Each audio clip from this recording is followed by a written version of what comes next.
Hello and welcome to episode 3 of the BritHick with Connor and Aaron. How are you doing today, Connor? Yeah, good man. Bank holiday, can't grumble. Just been doing boring homeowner stuff today, cleaning, food shopping, avoiding hordes. I had yesterday off work, so I did a lot of stuff yesterday. So today's been more of a kind of chill out day. Nice. But yeah, other than that, obviously shaved my beard off. But accidentally. Yeah. Well, I meant to shave some of it off, but not as much as I did. Yeah. But I got the SNES yesterday, but it's not working with our TV, which is shit. Oh fuck! Why? Was it just like wrong output or? I've been reading up on it, and a lot of the RGB cables, and the SCART cables, they don't like a lot of the modern TVs. Even though if they've got the input, they're not very friendly with them. Shit. So, but it's cool. I'm either going to try a different method or just get a CRT TV. Right. Okay. Yeah. Sometimes, I've run kind of emulators on flat screen TVs, and it seems weird because of the screen type. Yeah, they're not really. Obviously, they weren't built and designed for those kind of TVs. They're 30 plus years old. Those consoles. Yeah. So they actually look better on a CRT display, which I'll probably just do that, to be honest, because I've been looking at the adapters for the RGB to HDMI, and literally cost me the same or less just to get a CRT TV. Yeah, fair enough. I guess it's just the space to have it because obviously they're a big unit. Yeah, I'm probably just going to set it up in the studio room, to be honest. I mean, if you've got the CRT, that means that down the line you could buy other retro consoles and kind of have them all set up. Yeah, I'm getting Chris is sending me a NES for free, and I'll probably get a Mega Drive at some point as well. Just full on gonna just try and collect them, I think. I think I've got an N64 lying around somewhere. I might have thrown it away though. I know that the Mega Drive that I had's gone. Well, at least I think it is. I'll probably when the lockdown's been lifted and I move, obviously I'm going to start finding stuff as I unpack it all. But if I've got it, then I'll pass it over. Oh, nice. Add to just going to make I'll say a museum, but they're going to be played Yeah, I've got no use for them. I don't plug them in and use them, so I might as well give them to someone that's going to use them. Banging. Right. So interestingly, if I go with what I think I'm going to go with for face and heel of the week, they lead into each other. So I don't know if you want to say your face first, and then I'll say my face that goes into the heel. Yeah, let's do that then. Let's do that. Okay, so what's your face of the week this week? So mine is a group of people rather than an individual this week. Actually, both my face and heel are groups this week. Right. It wasn't intentional. I've just kind of realised it now. Yeah. But the first one, that's so basically not to flog the horse at the moment, but obviously, a lot of the news is centered around the pandemic and everything that's going on at the moment. But there has been a Native American tribe which have obviously been adversely affected by the current pandemic, but to a greater degree than a lot of American society, because obviously the way they live, they haven't got access to the same commodities as a lot of communities and stuff. So it's the Navajo and Hopi tribes. And they're saying the rate of infection is thought to be due to lack of running water in 1/3 of their homes, shortage of groceries, etc. But there's been a big fundraising effort, and there's been a lot of members of the Irish community, Irish citizens in America. Okay. And the reason is they're basically looking at it as a way as repaying Native American efforts to help with the Great Irish Potato Famine. So there was the Choctaw tribe in 1847. They raised $170, which is apparently it's about $5,000 in today's standards, and they sent it to Ireland to help with the famine relief. Okay. So this community now obviously are looking at it as their way to repay that favour all these years down the line. Yeah. And their efforts combined, obviously, with the other fundraising, they've raised $2.7 million so far. Bloody hell. Okay. To help them out. Yeah, one of the members, Lady Caroline Kelly, basically sums it up because ours is a debt that can never be repaid, but please consider this a small token of love and solidarity from your Irish brothers and sisters. praying for the strength, well-being and prosperity of your community always. When the Choctaw people had nothing, they gave Ireland all they could at a time when we needed it most. I know it's not much, but I hope this helps our friends in their time of need. Obviously, as we're seeing at the moment, it is having adverse effects on particular communities. It's obviously having an effect on everyone, but there are communities that will be hit harder by this. And as well, obviously, where things become politicised and there's fallout from what's going on, there's a lot of divisions within communities about the way forward and etc. So it's good to see this kind of unity and essentially like a massive effort. They say, we know it's not much, but it's near enough $3 million. Yeah. Which isn't, it's not small change. Whereabouts is the tribe based? Oklahoma, I believe. Okay. Yeah, it's quite a lot of money. So is Irish living in America? Yeah, so I believe that Irish like citizens, obviously like their families, like generations ago would have been immigrants into the US. Yeah. Down a family line, obviously they would have been affected by that famine. Yeah. Okay. So yeah, obviously they've committed to raising these funds as a show of gratitude, I guess, like paying back for the favour their families were done all those years ago. It's like Thanksgiving, but not a load of bullshit. Yeah, no, good way of looking at it, actually. Also, as well, a few years ago in County Cork, so actually in Ireland itself, there is a monument erected to honour like the gift from the Native Americans to do with the famine. Oh, right. Okay. And leaders of the tribe from then, they were invited to the unveiling of that. Oh, right. Okay. So this relationship obviously goes back quite a while. There's a lot of gratitude from both sides. Yeah, it's something that I've never heard about. Yeah, same, to be honest. Like, obviously, learned about the potato famine and everything, but never knew about the Native Americans' like efforts to help out and stuff. Obviously, unfortunately, I guess a lot of that kind of gets whitewashed out of history that we learn. Two people brought together by a simultaneous fucking over by the British Empire. Yeah. Not to make too tenuous a link, but I've been watching Star Wars with Aston this week, and it's kind of like how the rebel factions start to unite. Bit of a leap, but it's yeah. We're a bit away from that yet, but Okay, so yeah, I think that one's going to blow my one out of the water, but they lead into each other, like the face and the heel lead into each other just from what the face did, and then the heel is the reaction to what's been done, if that makes sense. Okay, yeah. So I should give like some honourable mentions to some other things that I was looking at in regards to face. There hasn't been that many, but one of them was like the guys that have made that Harm's Way meme that's going on. Oh, yeah. But yeah, the one for this week is Dale Earnhardt Jr., who this week released, or did I say this week, today, released a video in regards to his efforts to get a track that is in disrepair scanned so it can be used on a video game. Oh, right, okay. So Dale Earnhardt... This is NASCAR, yeah? Yeah, so Dale Earnhardt Jr. is the son of Dale Earnhardt, who's was a seven-time champion, died in 2000 in a race. Dale Earnhardt Jr., I think he won like most popular NASCAR driver like 10 years in a row or something before he retired. Wow, okay. He had to retire early because he had a number of concussions from wrecks. And he's been kind of doing just kind of commentary and things like that. But it seems to be since September, but then I watched this video today about it. The track's called North Wilkesboro, and the last time that they raced there was 1996. And then from that point, it kind of fell into disrepair. It wasn't being used. The track had been closed down, so it wasn't being used for anything. But it hasn't been knocked down, which is what's happened to a lot of kind of older NASCAR tracks. Okay. And it's one of the tracks, I believe it's actually was being run kind of in the bootlegging days, like when NASCAR very first started kind of thing. Okay. So it was one of the first tracks that they had, like official tracks that they had. That's actually answered a question that I was going to ask, because obviously I don't really know anything about NASCAR or motorsports, to be honest. Yeah.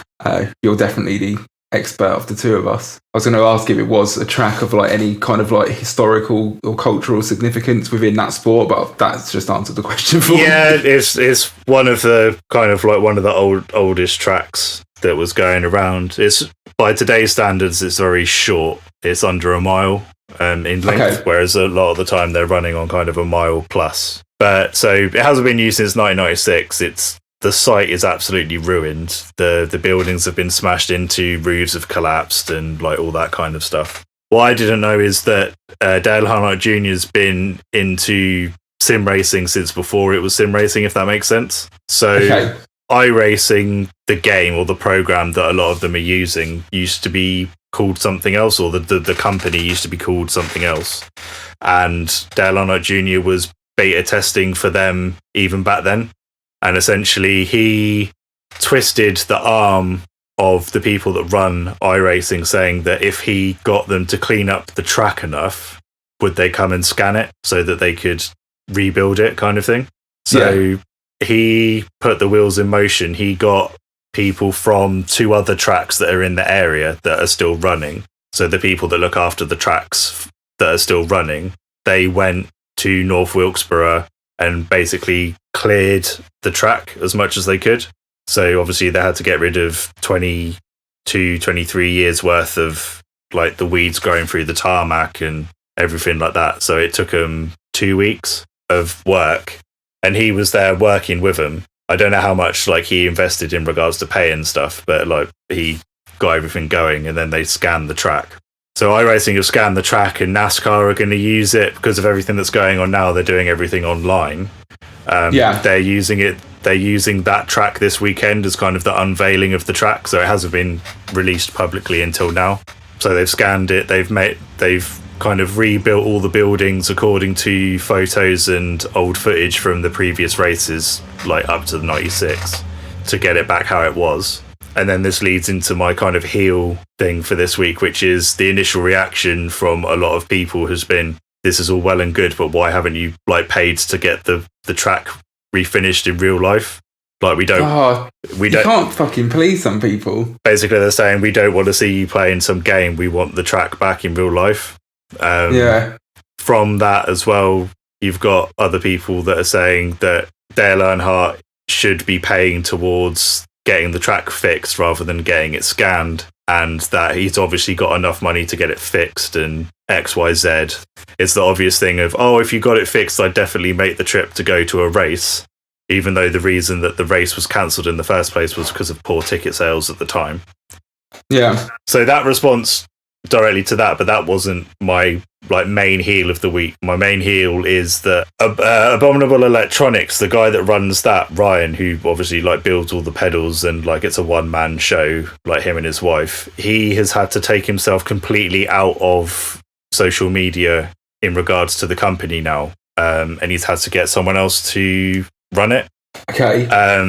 Because of everything that's going on. People have been shipping pedals internationally, so buying pedals from him internationally, and then when they're halfway through transit, they've been claiming PayPal refunds, and PayPal haven't adjusted their terms and conditions because of everything that's going on, which means that if they don't receive the product within 40 days, PayPal will refund the money. So people are buying pedals, they're claiming back on PayPal because of the extended shipping time. Then, so Ryan's out of pocket on all of the money because PayPal have pulled it back out of his account and given it back to the buyer.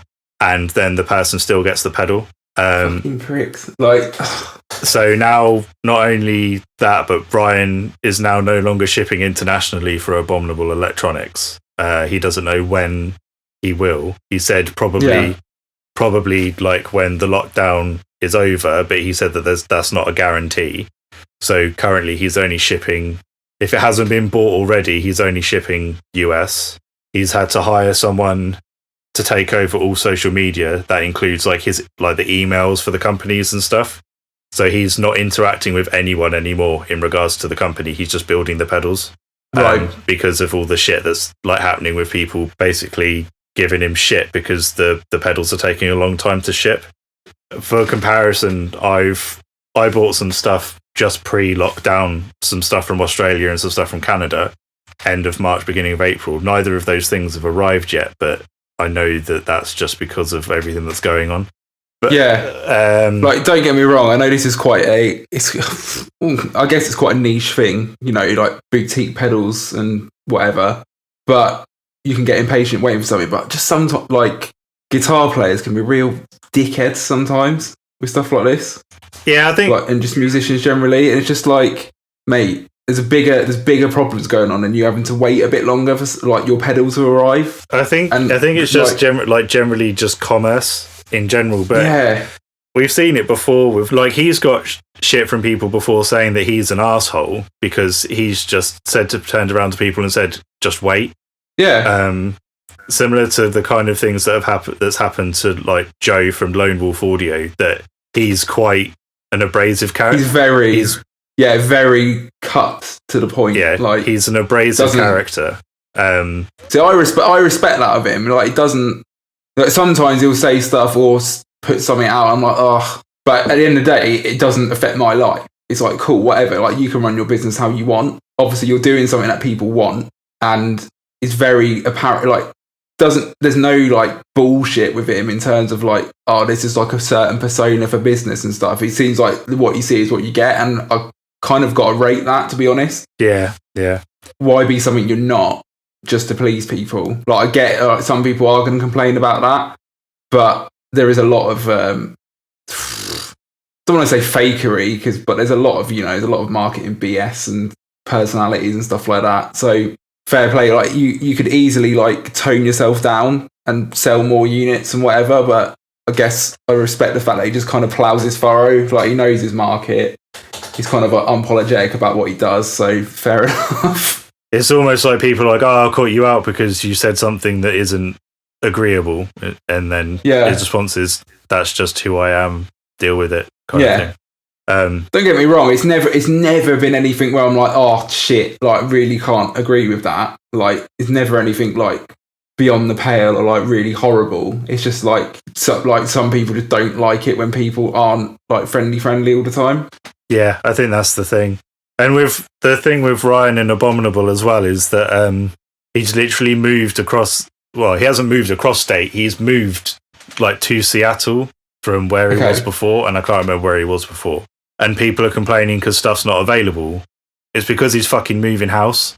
Yeah, like his stuff's packed up. Like, you can't. Oh, when's this going to be available? He doesn't know because he's moving house, and he's been pretty straight up with it. Like, on all of his channels before, it's like, look, stuff's on hold because I'm moving house. And people are still saying, oh, why can't you make this stuff faster? Why can't you do this? Why can't you do that? When is this pedal going to be available? But I tell you what, mate, get yourself a soldering iron and a circuitry bit, build it your fucking self. Yeah. So I think it's just led to that. And then obviously the people that have he's ended up losing, I mean, even just if it happened to 3 pedals, it's like $600 that he's lost. Yeah. Maybe more because of shipping, and he's not getting the products back. He did say as well that he's had some stuff returned for no reason, like from the postage. So they've been shipped, and then the recipients refused like the taxes. Right. So, like, for example, for the pedals that I bought from him, I had to obviously pay the import tax. And some people have refused, and then it's been shipped back, and then he has to pay because it's been rejected. And it's just shit like that I can imagine is incredibly wearing on someone if they're having to deal with it day in, day out, on top of all of the moving and trying to get your own shop back up and running, and then having that happen is just ridiculous. But yeah, so those are my two. Did you want to say your heel before, and then we can decide kind of? Yeah, so mine is a group this week, but it's British. It's the British tabloid press. Oh right, okay, yeah. So, and it's not anything to do with lockdown, because I'm sick of the not lockdown news, to be honest. But specifically about, I guess, the kind of handling and pushing of the fact that Adele has lost a lot of weight. I noticed that as well. So when people were doing like sharing the pages about the lockdown ease up and like how ridiculous the headlines were, I think over half of them had Adele on the front saying, oh, look how healthy she looks. And it was very much she's lost a lot of weight. Like, I don't know if that's healthy. Like, obviously, if she's happy, then fair play to her. It must have been between I think there was 9 front pages on that post that got shared, and maybe 6 of them had her on it saying, "Oh, this is a good thing." I mean, maybe it is, but yeah, it's a very shallow opinion of someone, I guess. I don't know, like exactly. And I think this shows us 2 things on a surface level. One, too many newspapers are owned by the same conglomerate. The fact that they're all running that. It was the same. It was the same photo as well. Yeah. So. And 2, and I don't want this to be taken in the wrong way, but a woman is only seen as worthy of front page news if she fits a certain ideal of what beautiful is, and that's such a fucking shame still in 2020. That's not a slight on Adele at all. Like, do you know what I mean? I think there was a picture from last year, and she'd slimmed down quite considerably. So I think this has been, I don't know her personally, I haven't asked her, but I would guess this has been quite a concerted, like, long-term effort on her part, like, in terms of change to, her routine. She's probably conscientiously decided to slim down a bit. Like, fair play to her, it's a big endeavour for anyone. She looks great. Like, she looked great before as well, but, it's her personal choice. That's cool. Yeah, I think the thing for me is that she always came across as someone that she didn't want to, not that she didn't want to fit that body image, but someone that was kind of happy with how she was. Whether or not that was just her saying it and deep down she wasn't happy with it or not, I don't know. But it's almost like kind of the machine has kind of ground her down on it. But then I'm making massive assumptions on someone's personal well-being, which is not right for me to do. So yeah, I mean, it's always hard to tell. It's always hard to say, especially when it's such a big celebrity and someone who's in the public eye, because obviously that is the factor of public opinion, and being in the news is something that we'll never have to do. Well, I say never, probably likely never going to have to deal with, and most people won't. So it's not always just a matter of like, oh, what was the personal choice here? But it literally could have been she just felt like, I want to do this for myself. Like, I imagine maybe that probably is a lot of it. But obviously the way it's being covered is kind of, you look at all the way it's put in all the newspapers and stuff, and it's kind of like, it's basically like, isn't Adele so much better for having done this? And it's like, well, it's literally you're judging that person's value on such shallow criteria. It's almost like now it's like they don't have to skirt around the issue of like talking about her body, the way she looks and her size, because you look at it before, like you look through old articles, and it's always very fucking, not innuendo, I can't think of the word, but skirting the subject. Like she's full figured, she's curvy, she's voluptuous and that, and it's just like, it shouldn't have to be this, that they are skirting around the issue and stuff, and it shouldn't be an issue to begin with. This is my, I'm trying to explain myself properly here. It shouldn't be an issue to begin with. So backwards still, that is such an obsession. Yeah, even using that kind of terminology is still objectifying someone, especially something like voluptuous. Is you're just going down the route of physical attributes of a person rather than just describing the person, which in tabloid media, I guess, well, I don't really know for like male counterparts and stuff, you end up with kind of just your stereotypical kind of like, oh, he's a hunk or whatever, but it's not on every article. Yeah, and don't get me wrong, there is still like body image stigma for men, and it's still a challenge for like males as well, but it's I would say it's nothing near as bad as what it's like for women. Like the expectations for women and what they're basically expected to match up against, And you look at those, like, not to get too down a rabbit hole with this, but a lot of those ideals are propagated by men. Yeah. Like, as a, I'm in no way the shape that I used to be in like 7 years ago or so, but it doesn't really bother me. But then equally, I'm not really going to get judged on that in the same way that a woman might. And men are pretty like, you get some men who are pretty judgmental about stuff like that, but I think by and large, we're a lot more relaxed about it. We're not really going to judge each other on it or like strangers so much. Whereas I think men will judge women's bodies, and unfortunately, I think women are kind of like ground into doing that to each other as well. because of what the media tells them and like the messages are sent out. So you kind of can't win like on both ways. And I mean, you even look at it with, it wasn't this photo, funnily enough, it was the photo from last year that of Adele, which I kind of previously mentioned. I was looking through some of the comments on the post where it was shared, and there's loads of people like, oh, good on her, she looks great, like she must have put a lot of work in. But then equally there's people like, oh, I can't believe she's done this, like I thought she was happy how she was, this just tells everyone that you have to change to be accepted. It's like, fucking hell, like she can't do right for wrong here, do you know what I mean? And that just kind of proves that point. Like, there's so much judgment going around. I kind of feel like now, like I bet a lot of these tabloid hacks and was breathing a sigh of relief, like, oh yeah, sick, like she's just fit like this normal ideal now, so we can just write about her as we would anyone else. Yeah, I guess and we don't have to make any excuses anymore. Yeah, I mean, I never read any of the articles that were on the tabloids, because obviously I just saw the front pages that were shared because of the other stuff that was going on. But I would fully imagine that all of the terminology that was kind of aimed her way before is gone, and then that's never covered anymore. Like, they don't say, bubbly is always the one that comes to my mind when someone describes themselves or someone describes someone as bubbly. Yeah, and it's almost like a dig, but not like, you can't be annoyed at it, but I almost feel like that's an insult call someone that. It's almost like a backhanded compliment. Yeah, that's it. Yeah, my words not coming up. That's what I was thinking of earlier. Yeah. And if you look at it as well, like, don't get me wrong, I'm not, and I hope I haven't come across this way, I'm not trying to cast any judgment on Adele herself. Like, she's clearly happy and that's good. Like, fair, you know what I mean? I wish that for anyone. But it's the fact, like, look at all of her achievements. Like, she's sold 60 million albums, which is mental in this day and age. Like, that is really impressive. She's a mother. She's had a long music career. She's extremely talented.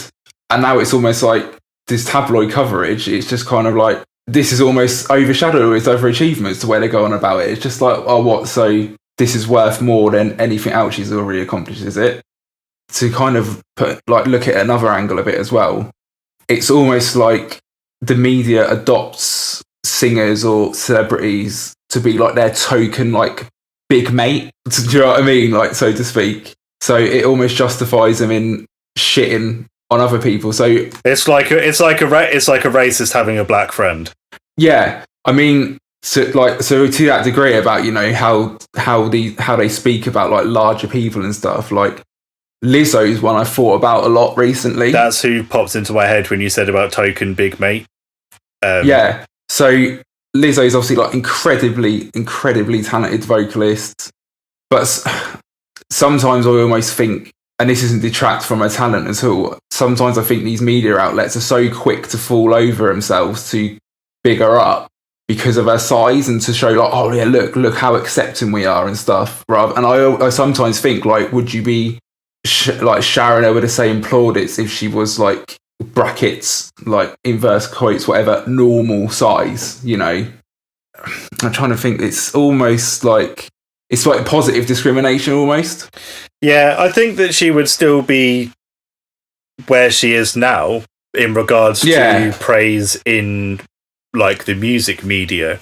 But I guess in tabloid media, it wouldn't be so much of a thing. But obviously... Yeah, I think this is the key thing, isn't it? Because it's differentiating the two, because obviously tabloid media serves... Well, does it serve a purpose? That's debatable, but it serves a whole different purpose than like music journalism, you know. I guess we should talk about tabloid media, because if anyone's listening that's not from the UK, they might not know specifically what we're referring to. Yeah, that's true, actually. So basically, like, I don't know what you could draw a comparison to with other countries, because I haven't experienced it. I've not really seen it. I don't know if there's a divide as much as there is in the UK press in regards to broadsheets versus red tops. Yeah. So like basically, I guess if you to summarize tabloid newspapers and that kind of journalism, it's a lot of sensationalism and gossip. It's almost like half news, really. You know, the kind of gripe I've got with the tabloid press over this, it's, you know, as much as there's a in society we try and take steps forwards with moving away from, old norms and like preconceptions about people's appearance and size and how that's described to certain ideals which aren't always realistic. There's a lot of effort from, I think, people to kind of be accepting and stuff, and I think this just dragged it back, because it's almost like a kick in the face for people who aren't, people who don't look a certain way, or maybe aren't like, skinny or whatever. Like, you championed Adele before, but again, it was very half-handed about her appearance and stuff. But now it's like, oh, she looks amazing, bro. It's like, yeah, it's very clear why you're now saying that, and it's one step forward, two steps back, I think, in a lot of ways. And you're never gonna break out of that mentality until shit rags like this stop peddling it. It's a complex issue. I know it's not just something that happens in newspapers. It's something that happens everywhere. But unfortunately, a lot of people do subscribe to their way of thinking, to what newspapers they buy, and when that's just churned out, it does still keep entrenched that kind of thought in people. You swallow so much shit, you end up regurgitating it back out again. So it's going to be, it's in all the newspapers. It doesn't matter which one you buy, because it's still the same crap. Yeah. It's like you said, like, I'm remembering, it's like you studied journalism, so you know that intrinsically, like, how this shit works. So, oh yeah, all not to try and be like, oh, woke or anything, but all press functions to sell its angle to a particular demographic. This is why you can't really. I find it really weird when people denounce one type of newspaper but will swear blind by another, because ultimately there's a reason why information is presented to you in a certain way, and it is to influence your way of thinking. You have to take everything with a pinch of salt, and you have to kind of draw your own conclusions from looking at the spectrum of across the media. I mean, don't get me wrong, like, I'm probably going to sound like a hypocrite now against what I've just said. I do think, by and large, tabloid newspapers are a crock of shit, but they're not entirely false. They might present things in a certain kind of sensationalized way because they know it gets a reaction out of people. But then likewise, you can look at a broadsheet paper or like, a kind of liberal or left-leaning newspaper, and they might do the same. Well, I say might. They do sometimes do the same things too, because they know it provoke a reaction from their readership. And just because something's dressed up in fancy like language, it doesn't mean it can't be as dangerous. And don't get me wrong, like, I've pulled up an article from the Independent online about this whole thing with Adele and the way it's been handled and stuff, but it's like you're saying, that's not print media anymore, so that's only going to get a limited kind of reach.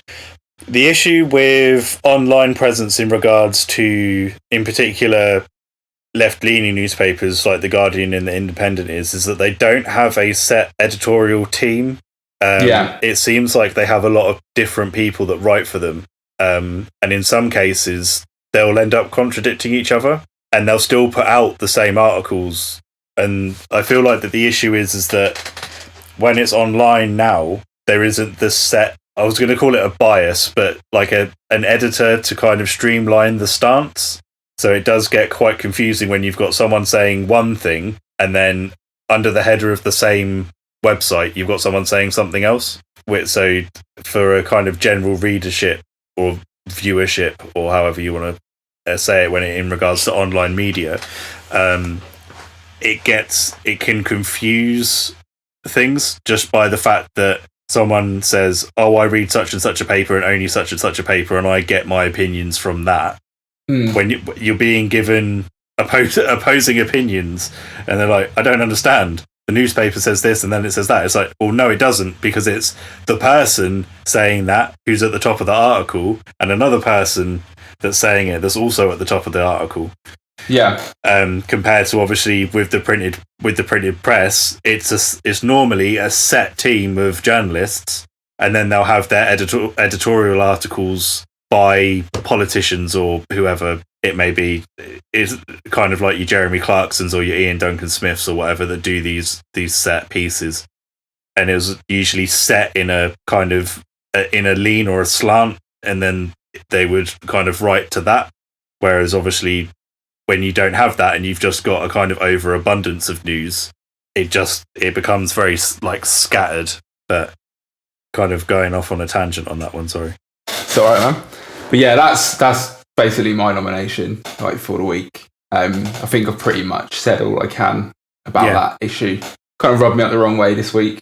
Like, shout out to Adele. Like, again, no slight on her at all, but just the way the papers fall back on this shit all the time, and it's kind of like really not helping to change anything. Here are we, lads? Like, no. Okay. Anyway, let's move on to at least you tried. Do you want to go first? Yeah, go on then. I do feel a bit bad about this one because I feel bad for the person it happened to, but it was dumb nonetheless. So, a woman was killed by an alligator after she tried to stroke it. Classic. So she's a manicurist from South Carolina. Right, okay. Her name was Cynthia Covert, and basically she'd gone to do an at-home appointment for a friend.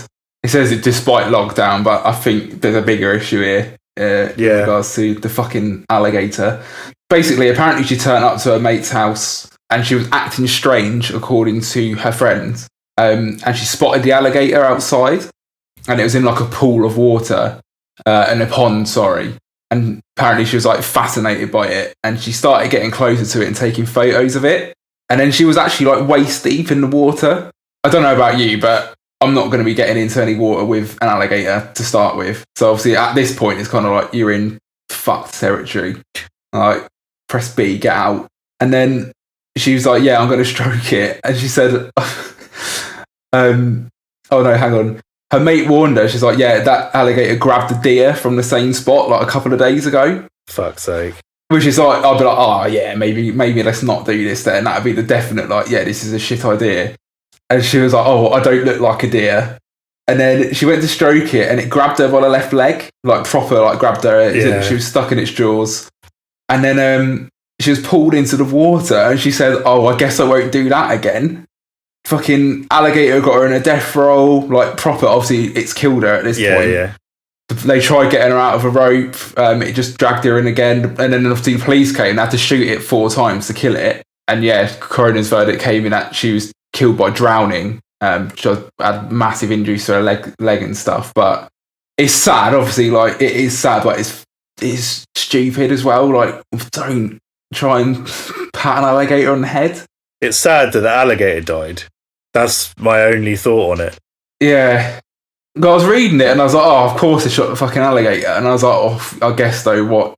Yeah, I guess they kind of had to. But ultimately, that woman shouldn't have gone into its habitat and tried to pat it on the head. Because it was never going to end well. Like, it's a tale of many errors. Yeah, I feel sorry for her mate as well, having to see that. Like, all humour aside, I feel really bad for her mate. Yeah, but then what can you do? The person said, "Don't go towards it." That's it. It's an alligator. It's wild. It dragged a deer into the water a couple of days ago. What more can you do other than, I don't know, physically restrain her? And that's it. And that's the point. You're not going to. Don't get me wrong. I'm not going to run into a pond with an alligator in because you've got no chance. That's like me saying I'm going to fight Mike Tyson with my hands tied behind my back. He'd kill me anyway, even if I had 8 arms. But you know what I mean? It's just like nothing. Yeah, nothing about our idea scream. Yeah, this is going to go well. Like, how many times have there been things of these are dangerous animals and predators? Yeah, like designed to kill. They have been designed to kill for 100 million years, and yet you still wade into water with it to try and stroke it. It's just so stupid. I like, you know, it's a sad story, but again, like, as I said, it's like you've been dumb there. There's no skirting around that fact. It's like that was a stupid decision to make. Yeah, that's my nomination this week. Okay, so mine is Brian May, guitarist of Queen. Oh, I know what you're going to say as well. Has been admitted to hospital because he has ripped his arse muscle by gardening, no less. So yeah, he's actually torn his gluteus maximus to bits apparently by some overzealous gardening, and now he's been admitted to hospital. How do you do that? Pass. I think it might be an age thing. I mean, I was trying to work it out. I think Queen's first album came out in the late 60s, maybe 1970. Say that say that he was 20 when that came out. Yeah. You're looking at him being 70. So, yeah. He's getting on, bless him. It's such an odd thing to do. Like, I mean, it wouldn't be quite so bad if it was like, I don't know, a quad or a hamstring or something, like getting up and you tear it. But no, it's actually the muscle in your, like the main muscle in your arse is torn, which I've never ever heard of anyone else tearing before, like in athletics or like sport or anything. Never. It's proper spinal tap, this, isn't it? Yeah, it's always a leg muscle, or like, I don't know, in wrestling it's like a pec or kind of like a triceps or something. Yeah, never your ass. I've never heard anyone say, "Oh, I've pulled my ass," let alone like rip it. Yeah, I can't imagine how much pain he's in. But no, it's almost impressive that he's done that. Do you know what I can't help thinking of though? You know the incident with Vince McMahon running into the ring and pulling both of his, like, what, he snapped both his quads or something? Oh, Vince McMahon, yeah. Yeah, he just sat there like, what? But, yeah, it's just, well, I can just imagine that he just completely carked it over. I imagine that he did it like getting up or something, and then he's just like fallen over and just absolutely stacked it. But yeah, so, although the humorous thing is that he took the moment of him announcing that he was in the hospital because of that to completely lay into the government about the coronavirus response. Hey, go on, Brian. At the same time, so yeah. So yeah, I don't know. There's not really much more I can say about it because it like happened today. Yeah. So there's not too much more that I can say about it other than the fact that he's in hospital because he's fucked up his arse muscle. I think you win again 3-0 this time, Connor. Oh, 3-0, do you reckon? Yeah, I think so. Mate, clean sheet goalie. Both of our last ones involved a ripped arse in some way or other. This is true. Okay, so I guess we should chat about nostalgia. The thing is, This is going to be something that I don't know a great deal about because I never had Sky. So it's going to be an interesting one because I only ever... Well, we should say it's MTV and it's kind of subsidiaries, so MTV2 in particular. This is something that I never had growing up. I may have like watched it at a friend's house or something, but I never had MTV in my house growing up. I just had the kind of 4, then 5 channels. I'm just going to kind of have to go on the experience that I had of watching it when I was at friends' houses. So I guess we'll go from there and crack on with with it. Yeah, so basically, obviously, we're not going to do a comprehensive overview of the history of MTV here, so specifically about the 2000s kind of era, because I think that is where it was most... You had all those kind of offshoot MTV channels, and it was really the last point where it was a considerable force in like music and taste making and stuff like that. So obviously you had MTV itself, and then you had like more kind of appropriately more kind of fitting to us. I guess you had MTV2, you had MTV Base, I think MTV Dance as well. I think that was one. So you had like multiple MTV channels, kind of like by genre, and then also aside from the actual music side of it, it was the kind of reality TV side of it as well.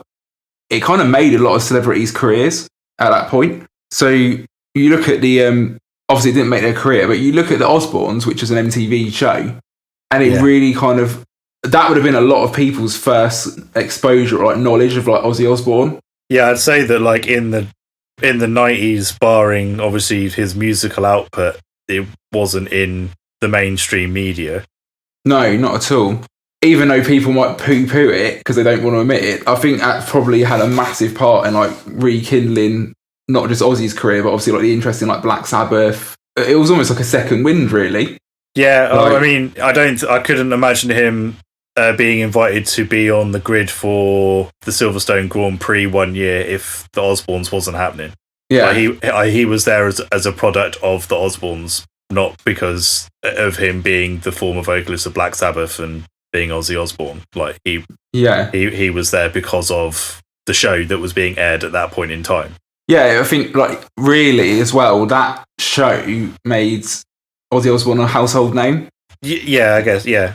Well, I mean, like obviously it was very famous for his music and stuff. But if you're looking outside of that spectrum of people who are fans of like Ozzy Osbourne or Black Sabbath or like rock and metal in general, everyone knew who he was about. After that, it was like it kind of like blew it up really. I guess I should say as well that we're not going to talk about Jackass and Dirty Sanchez and stuff because we're going to do that at a separate point. But obviously they're all MTV creations as well.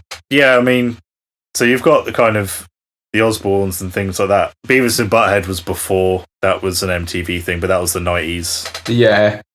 I guess it's one of those things as well, though, but like people bemoan that MTV obviously is now not music really at all. It's primarily reality television. And they say, oh, they only ever used to do music. And no, the history of them doing shows, although Beavis and Butthead had music videos in it, it wasn't just kind of music stuff 24/7. No, it never was. And that's correct to say, yeah. I think a lot of that's kind of said by, it's either like rose-tinted glasses or people who weren't actually born in MTV's like infancy. Yeah, because, I mean, Headbangers Ball used to be an interview show, didn't it? Like, because you see... Yeah, primarily. There were like a few like videos scattered in between, but a lot of it was like interview segments and it was more about who was on it that week, like the guests, like kind of thing. Was Max Headroom an MTV thing? I can't remember. Because that was a similar thing as well, that had Max Headroom in it, and then that was interspersed with music videos as well. I'm going to check because I'm not 100% sure. Yeah, I can't remember. Oh, no, it was on ABC. Oh, right, okay, so completely wrong. It's all right, we'll scrap that. But yeah, so obviously you had like reality TV and stuff, so you had like Osbournes. People like Paris Hilton obviously was like a massive celebrity in like 2000s, and that was all from like MTV. Yeah, true. Like Nicole Richie and Paris Hilton, all those like they had like multiple reality shows based around them two. And then things like, was it The Real World? Was that MTV? I'm not sure. That's another one they'd have to check. Yes.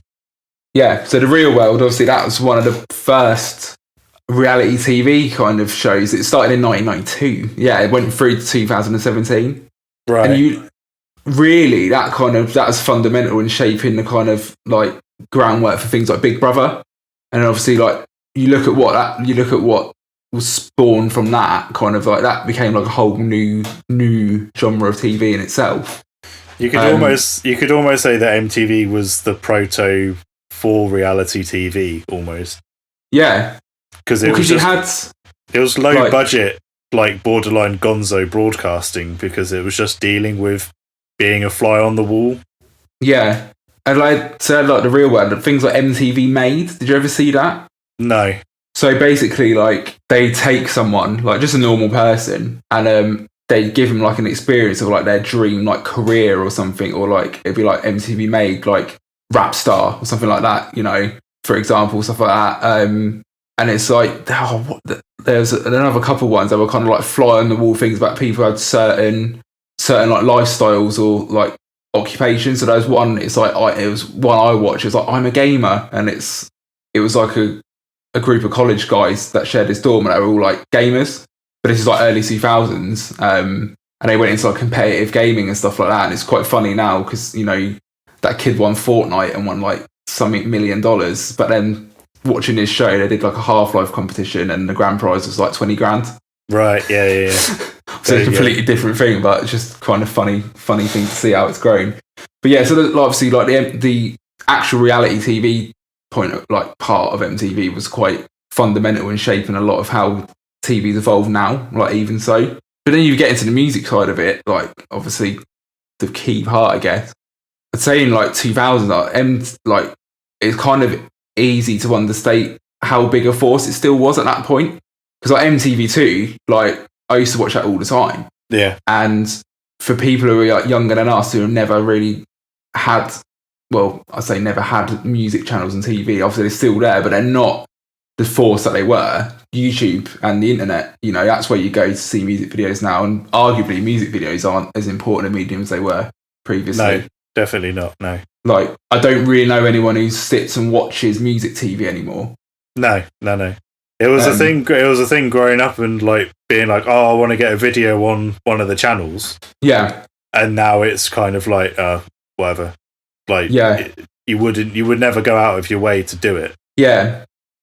But it's quite interesting. Have you obviously talking about MTV2 and stuff?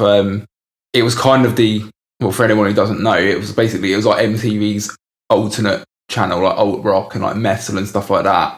To be fair, I found a lot of good bands through that when I was younger. And they used to play like in the evenings, rather than showing videos, they play like whole live sets. Oh right, okay. Which I is didn't cool. know they did that. There was a Queens of the Stone Age set from I don't think it was Rock am Ring. It was one of the European festivals anyway. But I remember I videotaped it and I watched that video so much I wore it out. It's a weird one for me because, like I said, I only ever watched music TV when someone else put it on. So it was kind of their choice of what got watched.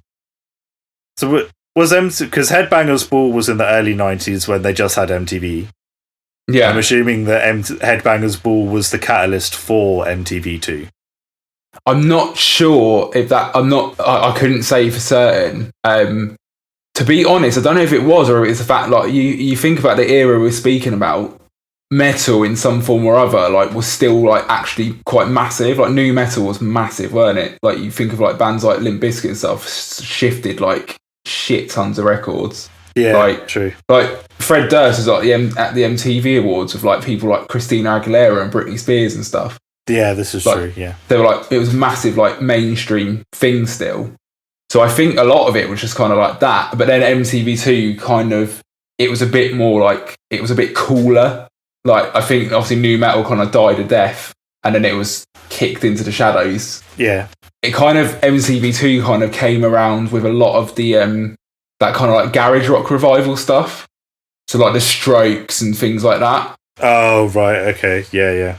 But then they to be fair, I think MTV2 was really good at covering like British bands. It seemed very tailored towards actually like the British market and the like our kind of music scene. Well, I mean, I don't think MTV2 was the same in America as it was here. I think it was a separate channel. It was like a separate entity depending on the territory. Oh, okay. Because like I know for us, like Zane Lowe did did all the hosting and stuff when it was interviews. I would think that it would be that way, that the shows were distributed out to be scheduled whenever, but then the actual playlists of what was being put on would be tailored according to the market that it was being shown in.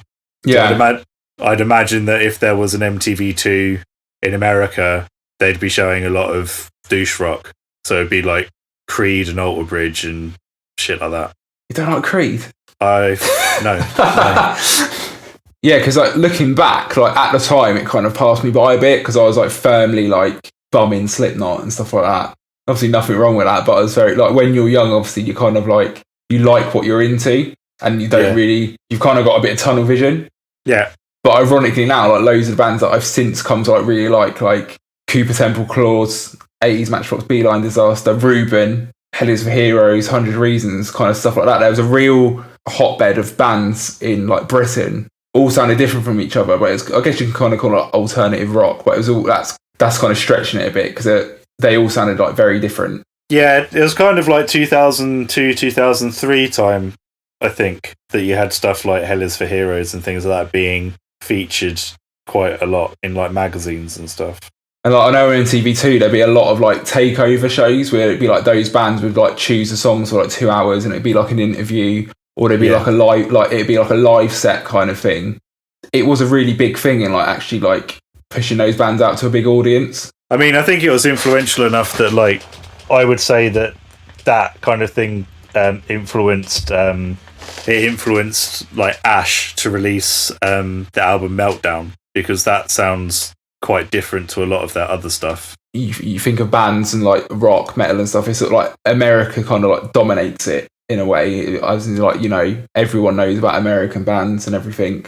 And I think probably like I know Scuzz and channels like that were very, very good at pushing like British bands and stuff, but obviously that was more out of the mainstream than MTV ever was. Yeah, that was showing stuff like Akakoka and things like that. Yeah, I think that was probably like MTV2. Really, it's probably like the last bastion of something in the mainstream, like pushing British bands who are like small bands, really. Which is like, it's easy to forget that, and I don't think it's something to be sniffed at, but. Like, I know for certain, like, I wouldn't have been aware of those bands. Even at the time, I wasn't actively like going out of my way to listen to them. It wouldn't have even been in my mind like years later, like, oh, maybe I should check that band out if it wasn't for that platform.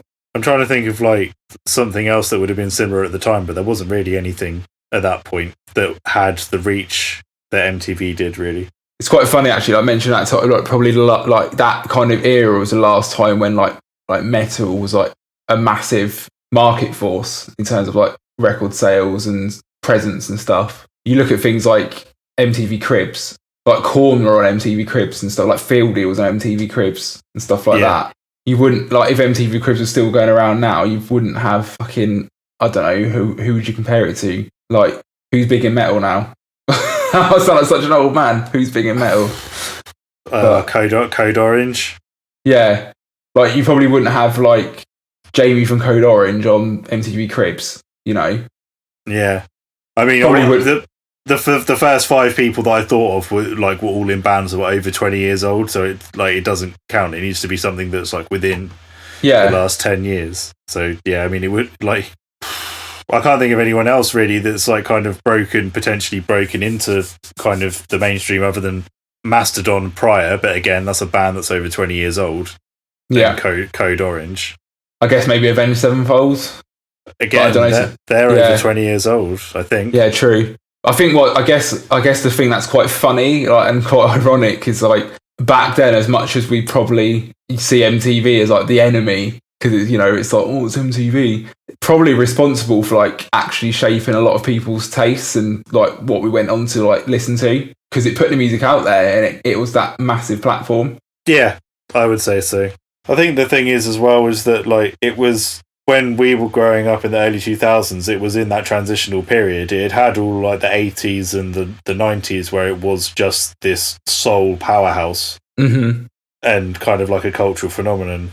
In America, I couldn't tell you what it was like in the UK, really. I don't know when it started being syndicated in the UK, but you have to look at the kind of cultural impact that it had on Americans at that point in time. And then from 2000 to 2005, which is probably when we were watching it, it went into that diversification into separate channels.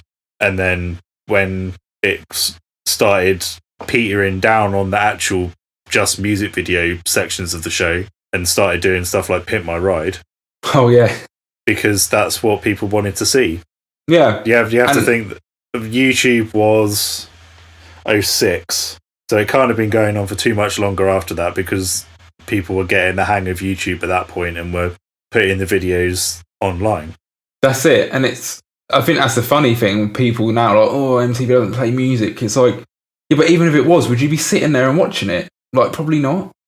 And this is the thing. A lot of people just don't want to like accept it's like a business model. It's like, yeah, it's a business, and it's smart that they're adapted their business to continue to thrive. Like, why are you going to, for want of a better phrase, why are you going to sell something that people don't want? You just have to look at all of the channels that have gone bust. Yeah. Like the music channels that have gone bust because they didn't have the residuals to start producing original content. Yeah. They were literally just, for lack of a better term, like a visual radio station. Yeah. And then, a lot of them are gone. It's quite funny, actually, you mentioned about visual radio station. I remember, like, as a teenager and stuff, when you go around someone's house or, like, it'd be a party or, like, pre-drinks or whatever, you just have music TV on because you didn't have Spotify and stuff like that. Yeah. And, like, it's quite funny. Leave it on.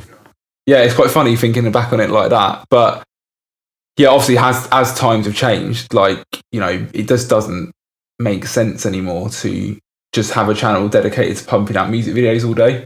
There's alternatives now that people are more in tune with. Yeah. And I think even the way, it's not even just music, TV, you know, just the way people consume media and television in general. It's not like it used to be. You don't have to be like, oh, I need to be on my sofa at this certain time, otherwise I'm going to miss this program, so I'm going to watch it online. Yeah, or just on demand or whatever. Like, yeah, like everything's had to adapt. I guess it's in a way they were like ahead of the curve in that aspect. Yeah, and I guess with things like that, like if you're ahead of the curve, there's always going to be kickback, and you end up almost become a pariah for it. It's case in point for technology. It's usually Apple that will do something. I don't know, the removal of a headphone jack on their phones, for example. They were like completely slated by the technology media and the general public for removing it. But now it's kind of like, well, so many people use Bluetooth headphones that it's not even like an issue anymore.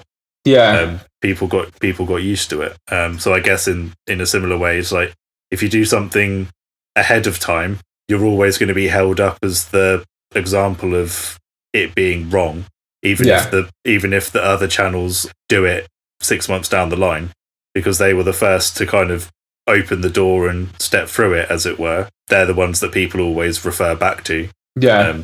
Even if other people have followed suit. I think that's it. So it's easy to when someone puts their head above the parapet, it's easy to shoot them down, I guess. Yeah. Okay, cool. I think we will wrap it up there today. Okay. All of our social media handles are at the BritHick. Give us a follow. Oh, YouTube is not at the BritHick. YouTube, you have to search for us and click on it, because YouTube don't let us have a personalized URL until we've got 100 followers. So if anyone that's listening can go follow the BritHick on YouTube, it would be appreciated, so that we can get 100 followers, so that we can actually get that reserved URL, which would be sweet URL. Yeah, it would be very, very helpful. Cool. We'll catch you next week. Cheers. Cheers, everyone.